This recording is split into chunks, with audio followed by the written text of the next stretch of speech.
Assalamualaikum warahmatullahi wabarakatuh.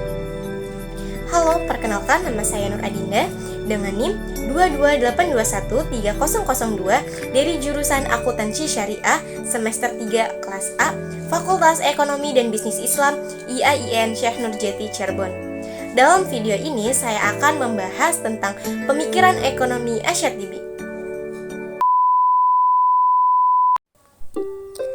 Pemikiran ekonomi yang berlandaskan atas ajaran Islam sudah dimulai sejak zaman Rasulullah SAW dan para sahabat. Setelah di zaman Rasul dan sahabat, banyak cendekiawan-cendekiawan Muslim yang juga menerapkan dan mengembangkan teori-teori ekonomi dalam kehidupan baik masyarakat luas maupun secara kenegaraan. Banyak tokoh-tokoh pemikir ekonomi Islam yang terkenal di dunia, salah satunya yaitu Asyatibi. Biografi Asyatibi. Asyatibi merupakan salah seorang pemikir ternama dalam sejarah intelektual Islam, khususnya dalam bidang fikih. Asyatibi yang bernama lengkap Abu Ishaq bin Musa bin Muhammad Al-Lahmi. Asyatibi merupakan salah seorang cendekiawan Muslim yang belum banyak diketahui latar belakang kehidupannya. Yang jelas, beliau berasal dari suku Arab Lahmi. Nama Asyatibi dinisbatkan ke daerah asal keluarganya, Syatibah atau Jativa, yang terletak di kawasan Spanyol bagian timur. Asyatibi dibesarkan dan memperoleh pendidikannya di ibu kota kerajaan Nasr, Granada, yang merupakan benteng terakhir umat Islam di Spanyol.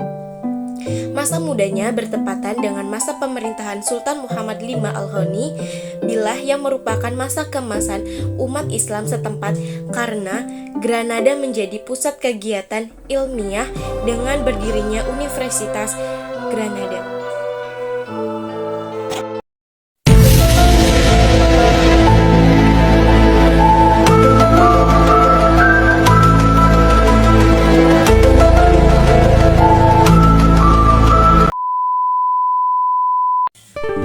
Konsep Maqasid Syariah menurut Asyatibi, kemaslahatan manusia dapat terrealisasi apabila 5 unsur pokok kehidupan manusia dapat diwujudkan dan dipelihara, yaitu agama, jiwa, akal, keturunan, dan harta.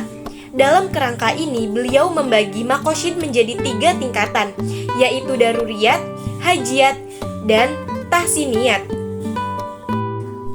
Pertama, daruriyat. Jenis maqasid ini merupakan landasan dalam menegakkan kesejahteraan manusia di dunia dan di akhirat yang mencakup pemeliharaan 5 unsur pokok dalam kehidupan manusia, yakni agama, jiwa, akal, keturunan, dan harta. Yang kedua, hajiyat. Jenis maqasid ini dimaksudkan untuk memudahkan kehidupan, menghilangkan kesulitan, atau menjadikan pemeliharaan yang lebih baik terhadap 5 unsur pokok-pokok manusia. Contohnya, jenis maqasid ini antara lain mencakup kebolehan untuk melaksanakan akad mudharabah, musaqat, muzara'ah, dan bai salam, serta berbagai aktivitas ekonomi lainnya yang bertujuan untuk memudahkan kehidupan atau menghilangkan kesulitan manusia di dunia. Yang ketiga, tahsiniyat. Tujuan jenis maqasid yang ketiga ini adalah agar manusia dapat melakukan yang terbaik untuk menyempurnakan pemeliharaan 5 unsur pokok kehidupan manusia. Ia tidak dimaksudkan untuk menghilangkan atau mengurangi berbagai kesulitan, tetapi hanya bertindak sebagai pelengkap, penerang, dan penghias kehidupan manusia. Contohnya, jenis maqasid ini antara lain mencakup kehalusan dalam berbicara dan bertindak seperti pengembangan kualitas produksi dan hasil pekerjaan. Korelasi antara daruriyat, hajiyat, dan tahsiniyat. Dari hasil penelaannya secara lebih mendalam, Asyatibi menyimpulkan korelasi antara daruriyat, hajiyat, dan tahsiniyat sebagai bentuk. Pertama, maqasid daruriyat merupakan dasar bagi maqasid hajiyat dan maqasid tahsiniyat. Kedua, kerusakan pada maqasid daruriyat akan membawa kerusakan pula pada maqasid hajiyat dan maqasid tahsiniyat. Sebaliknya, kerusakan pada maqasid hajiyat dan maqasid tahsiniyat tidak dapat merusak maqasid daruriyat. Ketiga, kerusakan pada maqasid hajiyat dan makosid tahsiniyat yang bersifat absolut terkadang dapat merusak makosid daruriyat. Pemeliharaan makosid hajiat dan makosid tahsiniyat diperlukan demi pemeliharaan makosid daruriyat secara tepat. Konsep pemikiran ekonomi Asyatibi. Yang pertama, objek kepemilikan.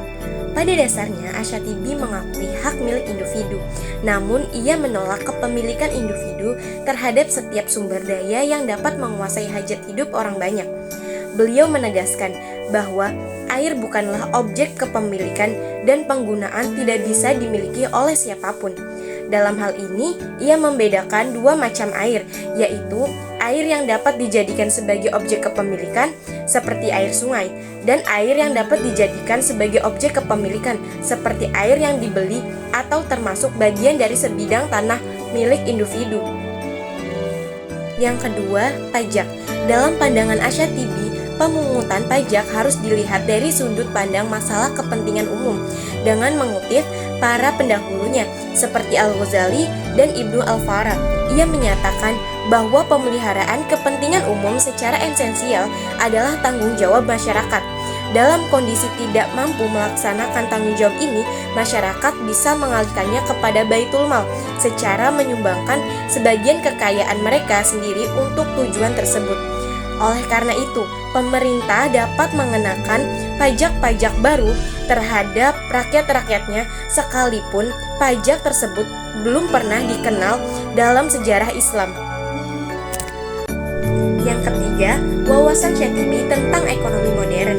Dari pemaparan konsep makosid syariah di atas, terlihat jelas bahwa makosid syariah ingin setiap individu memperhatikan kesejahteraannya. Asyatibi menggunakan istilah maslahah untuk menggambarkan tujuan syariah ini. Dengan kata lain, manusia senantiasa dituntut untuk mencari manfaat.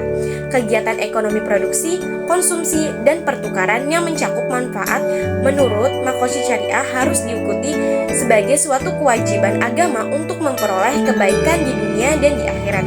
Dengan demikian, seluruh aktivitas ekonomi yang mengandung kemaslahatan bagi umat manusia disebut sebagai kebutuhan. A few moments later. Sekian materi singkat dari pemikiran ekonomi Asyatibi. Mohon maaf jika ada penyampaian materi yang kurang dipahami. Wassalamualaikum warahmatullahi wabarakatuh. Okay.